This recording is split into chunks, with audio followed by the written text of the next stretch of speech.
అసలు మూల విషయం ధర్మ ప్రచారకులు ఏమంటున్నది ఏమిటంటే మొన్న మీరు చెప్పిన స్టేట్మెంట్ ఆధారంగా చేసుకుని సాయిబాబా దేవుడు, సాయిబాబాని మనం అందరూ పూజించవచ్చు, చలో షిరిడి, చలో షిరిడి అనే కార్యక్రమం అన్నారా లేదా? చలో షిరిడి కార్యక్రమం మీరు అన్నారా లేదా? మళ్ళీ మీరు తప్పు చేస్తున్నారు స్వామి.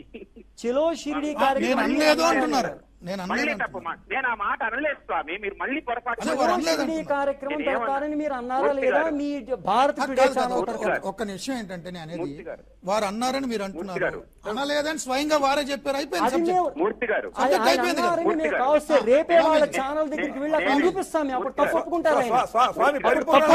అనలేదని అన్నదాది ఇంకా అయిపోయింది కదా. తప్పు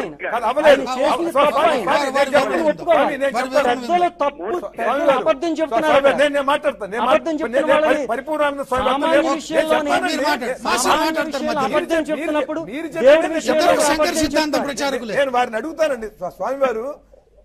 నేను షిరిడి వెళ్ళారా అని సాయి నన్ను ప్రశ్నించాడు పదే 2-3 సార్లు.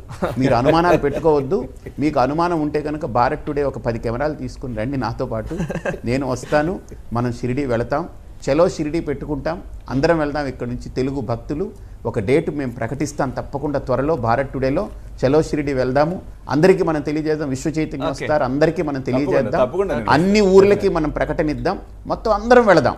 ఇప్పుడు వెళ్ళొద్దు అన్నప్పుడు ఎంతమంది వెళ్ళారో దాని యొక్క ప్రభావం తెలిసిపోతుంది. కాబట్టి అందరం వెళదాం తప్పకుండా, దాని యొక్క ఇది సాయి భక్తులందరినీ మీరు ఆహ్వానిస్తున్నారా? తప్పకుండా. సాయి భక్తులు కాదు, ప్రతి హిందువు ఎవరైతే సాయిబాబాని గురువుగా గౌరవించే వాళ్ళైనా, మహాత్ములుగా గౌరవించే వాళ్ళైనా, దైవంగా పూజించే వాళ్ళైనా, ఎవరికైనా సరే ఇది నా ఓపెన్ ఇన్విటేషన్. నేను వెళతాను, రండి. నన్ను మీరు ప్రశ్నించొద్దు, మీరు దేవుడుగా చూస్తారా, మనిషిగా చూస్తారా, నా నమ్మకం నాది, నా విశ్వాసం నాది. పటాపంచలైపోయినాయి అనుకుంటున్నాను నేను కూడా. డౌట్స్ అన్ని అందరికీ క్లియర్ అయిపోయాయి.